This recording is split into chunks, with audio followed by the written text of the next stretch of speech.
Hey folks, Andy here, and I'm going to take you through the brand new River Raids DLC update we've been waiting for. We've got ourselves some new armor, weapons, skills, abilities, as well as our new replayable River Raids mode. So grab yourself a coffee and drink and chill out, because I'm going to take you through each individual update we've picked up. I'm going to walk you through what's required to obtain all of these cool new items and their locations, and explain the River Raids mode in full. Also dropping in some cheeky tips and tricks to help you get the most out of your game time in this new DLC update. First up, big congratulations to Matt, who was the winner of the first channel 500 sub giveaway. He picked himself up a swanky new Niflheim armor set and a new spear. Great choices, awesome picture. Thanks for sending that across, mate. Genuinely really pleased for you. Good news for you guys as well. I'm also running our second channel giveaway as soon as we hit 1,000 subscribers. The link is down below. All you need to be is a subscriber of the channel, and good luck. So River Raids are our new game mode, and they're definitely going to be sticking around for the foreseeable, certainly for the lifespan of Valhalla, and I'll touch upon why I think that in a little bit. To start though, we have 3 new replayable River Raids to dominate. The River Exe in Somerset, south of England, the River Severn in the west of England, and the River Dee in the north of Wales. Important to note, you need to at least have a power level of 131 before you get started on your River Raids. You also need to have your barracks built in your settlement, and you need to have recruited your own Jomsviking before you can actually go smashing up England. So if you're new to the game or just getting into it now, make sure you hit those requirements first. But when you do get started, how long is this DLC going to last, and how long is it going to take? Well, to upgrade and purchase everything this DLC has to offer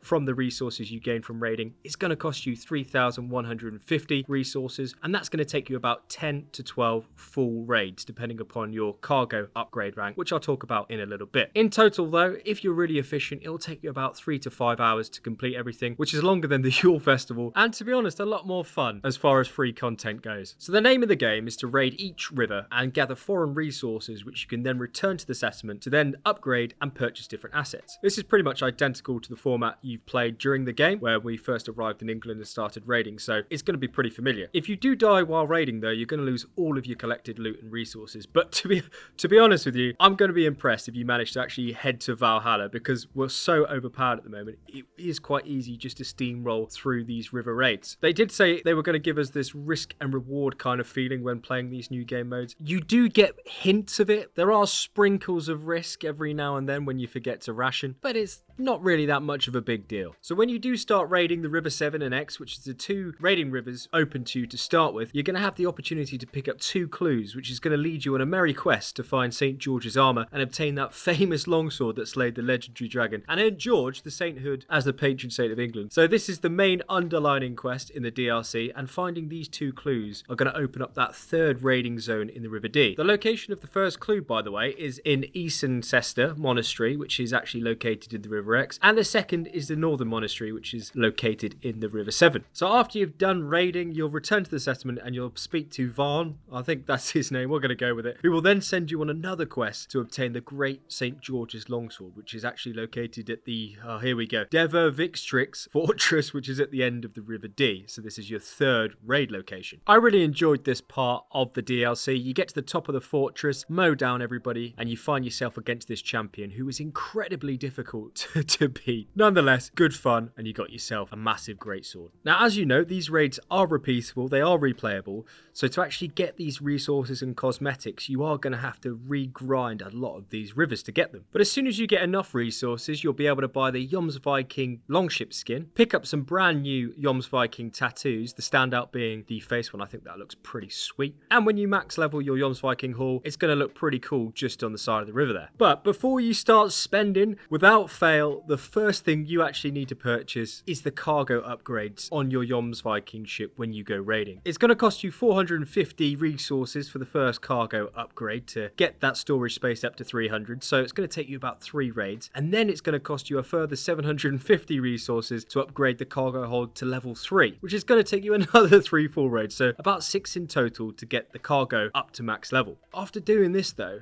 this is going to allow you to get resources at a lot faster rate, and you'll be bringing home more loot in larger quantities. This is going to save you considerable time overall, and if you're a bit of a completionist like me and you want to pick up everything, then this is by far the quickest way to do it. Now, when it comes to St. George's armor, and by the way, the locations of each piece of armor do seem to chop and change with every person. I know a few of us in our Discord server have different locations for different armor pieces in each different map. So the best rule of thumb is to actually raid every location in all 3 maps for that particular armor set. Now, I've got no doubt this is purposeful from Ubisoft so everyone doesn't just automatically go to the specific locations just to get the gear and skip everything else. So this is kind of making you play the whole content. It's a little bit sneaky, but you know, fair enough. Also, I wouldn't upgrade the full armor set to the max level, by the way, if you don't plan on using it. The reason for that is because it actually looks a lot better when it's not fully upgraded. Where are you, Transmog? By the way, my dudes, if you've enjoyed the video so far or felt like it's provided you with some solid value or a chuckle, then click the like button down below and consider subscribing to the channel. It really helps me out, and it's the best way to let me know that I'm making content you enjoy, which is why I'm making videos in the first place, and I'll keep making lots more of them if you do. Now, when it comes to Jomsviking Hall, to get it up to that rank 3, it's going to cost you a total of 800 foreign resources. Now, this should be the last thing you upgrade if you actually want to prioritize those cosmetics. But what is the actual benefits of upgrading your hall, right? Well, at each hall ranking, so level 2 and level 3, you'll actually be able to recruit more community Jomsvikings. The caveat being that at each Jomsviking hall level, you'll be able to recruit different ranked Jomsvikings. So if you level up your hall to rank 2, this is going to provide you with rank 2 Jomsvikings and likewise with rank 3. So the benefit to you being that these Jomsvikings, they actually become harder to kill at level 2 and level 3 when you go raiding, which can actually be a pretty good reprieve, because when it comes to those Jomsvikings during raiding, and if you have actually started raiding, you're going to know that, wow, they do some serious damage, but they're also really spongy. They've got a mind of their own and they're going to die. A lot. So the only way you're actually going to be able to res them is through rations, which of course you start with 0 when you actually do begin raiding one of these rivers. I found the actual best thing to do as far as the strategy goes is just to support them initially and kill everything very quickly to start with. It'll actually speed up the whole raiding process, and they're pretty good to have, to be fair, when you start moving into the big fortresses in the River Dee. Alternatively, you could actually just sell to a raid spot, jump out, kill everyone, and then actually start the raid with your horn to then loot the chests and skip that whole raid dynamic completely. I mean, that's an option right there for you. It's totally your call how you're going to play it. Now, I also don't think this is the last we're going to be seeing of the River Raids after this DLC. Valkyrie, who's one of our resident mentors on our Discord server, made a really good point, and she noted that Vaughn says to Eivor after you complete the raids, keep raiding, I say, you never know when you may stumble across another legend. Now, I think this is Ubisoft teasing us and saying that we're going to be raiding more locations across the year, perhaps in France, Scandinavia, Ireland, where we're going to be discovering more historic myths and legends and potentially finding some new cool loot. But let's be honest, it's probably going to be a reskin. Now, while you're raiding, you're going to come across 3 new abilities via books of knowledge pickups. I personally am never going to say no to extra abilities, particularly in free content, but whether I'll use them much will remain to be seen. They're quite obvious to spot with our very familiar glowing golden dot on the map, but I'm going to show you the exact locations for each one. To start, we've got the Beserker Trap, which allows you to shoot a poison arrow that activates when it comes in contact with NPCs. It's nothing we haven't seen before. It's meh. It can be found by the Riverside Monastery, top right hand corner of the River Dee. We've also got the Battlecry, which is sounded excellent and doesn't look too bad as an animation. Unfortunately, the impact isn't fantastic and it's going to be a shelved one for me. It can be found at the Cliffside Monastery in the River Dee. And our third ability is the Shoulder Bash, which does what it says on the tin. That can also be found at the Island Monastery in the River Severn. We also have skill points, and we've got 6 new skill kind of abilities that you're able to pick up. Now, the first skill you're going to get is the Assassin Slide. It's a cool animation, but I'm having trouble triggering it at the moment. I'm not sure if that's a bug or whatnot, but there we are. We've also got the Assassin's Carry, as we previously discussed in other videos. Waste of time.